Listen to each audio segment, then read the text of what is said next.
punctuation. I invented it many years ago when I first noticed that people who speak together often fail to understand each other clearly. But when we read or write, we use punctuation marks in order to underline the meaning of our sentences. But we do not use them when we speak. So why not integrate punctuation marks in our speech? Then we can underline what we intend to convey to each other verbally. A period will sound like this. A dash. An exclamation point is a vertical dash with a period underneath. A comma. Quotation are two commas. Or if you happen to be left-handed. Question mark is a little difficult. And finally, the colon, the two little dots, you can put them over each other, you can put them under each other, or you can put them wherever you want to put them.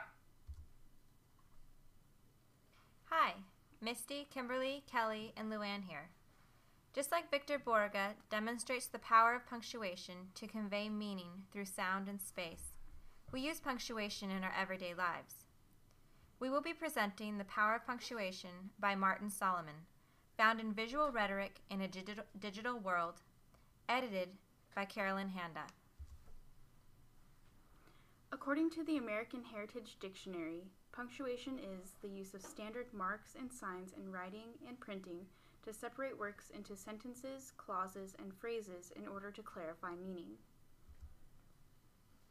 Some of the most common punctuation marks are the period, comma, semicolon, colon, dash, question mark, exclamation point, brackets, parentheses, and quotes. These marks are used in everyday writing and typology.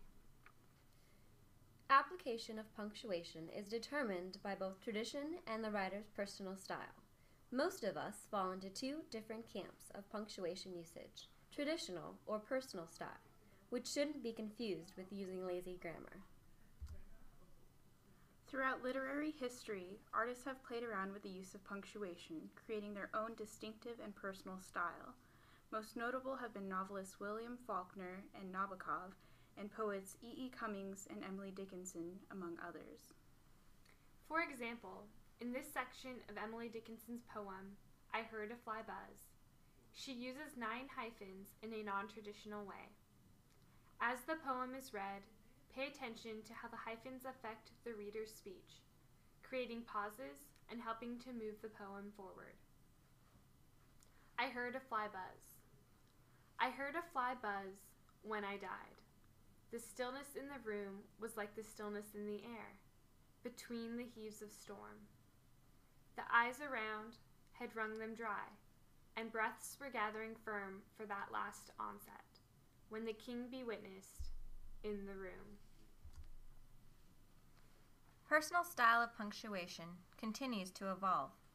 For instance, the widespread use of emoticons express human emotions with brevity and alacrity.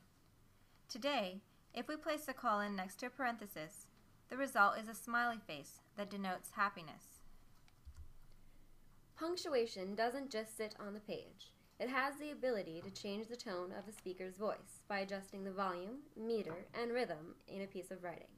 For example, punctuation can raise the pitch of the voice, increase volume, indicate a full stop, or just a pause. Punctuation also deals with visual movement. As Solomon writes, asterisks function as visual movers, telling the reader to go to another location for a reference or definition.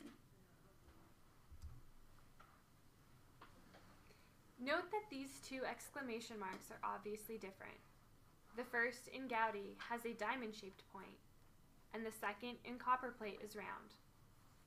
This is because major marks, which include exclamation and question marks, retain the characteristics of their typeface more noticeably, whereas minor marks, such as quotations, are much more subtly different.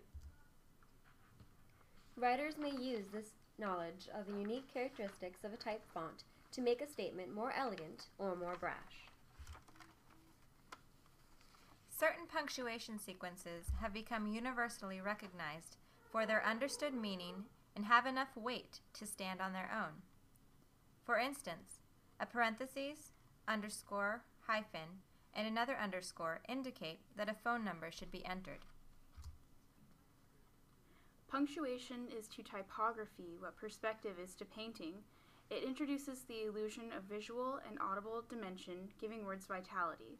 Whether prominent or subtle, punctuation marks are the heartbeat of typography, moving words along in proper timing and with proper emphasis. Thank you for listening.